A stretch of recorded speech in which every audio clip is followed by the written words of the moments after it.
சூப்பராக முறுமுறுன்னு கோபி 65 ஹோட்டல் ஸ்டைலில் வீட்டில் எப்படி பண்ணுறதுன்னு பார்க்கலாம். நான் 2 மெத்தடில் ஃபாலோ பண்ணியிருக்கேன். ஒன்று வந்து கோபி 65 ரெடிமேட் மசாலா வச்சு பண்ணியிருக்கேன். இன்னொன்று நானே வீட்டில் வந்து ரெடி பண்ணது இருக்குது. 2 மெத்தட்லையுமே எது சூப்பராக வருதுன்னு பார்க்கலாம் வாங்க. இங்கே பாருங்கள், நான் காலிஃப்ளவரை குட்டி குட்டியாக கட் பண்ணி எடுத்திருக்கேன். ஒரு புழு நெல்லி இது பார்த்தா தெரியும் உங்களுக்கு. ஸோ நல்லா க்ளீன் பண்ணிவிட்டு அப்புறம் போட்டால் தான் நல்லாயிருக்கும்.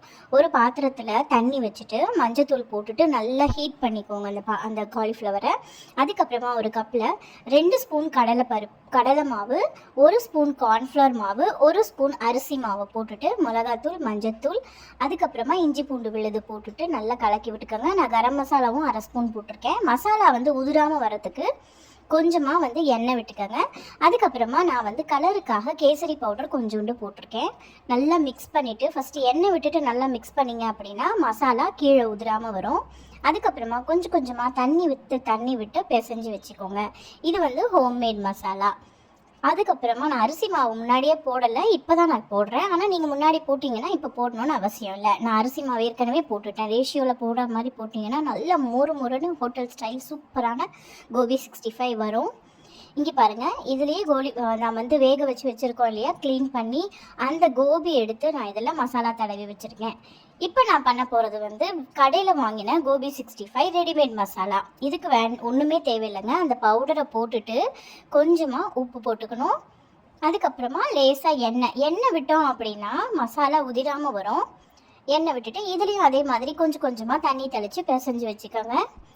பஜ்ஜி மாவை விட கொஞ்சம் திக்காக அந்த மாதிரி கலந்து வச்சுக்கணும். இதுலேயுமே கோபியை போட்டுட்டு கொஞ்ச நேரம் ஒரு 10லேருந்து 15 நிமிஷம் வந்து நான் அப்படியே விட்டுருக்கேன். ஸோ எது பர்ஃபெக்டாக வருது அப்படின்னு பார்க்கலாம்.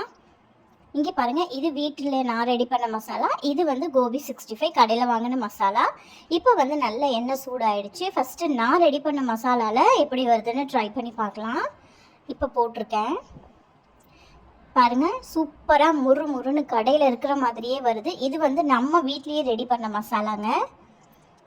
பார்த்திங்கன்னா உங்களுக்கே தெரியும், சூப்பராக வீட்லேயே ரெடி பண்ண மசாலாவில் செம்மையாக வந்துருச்சு.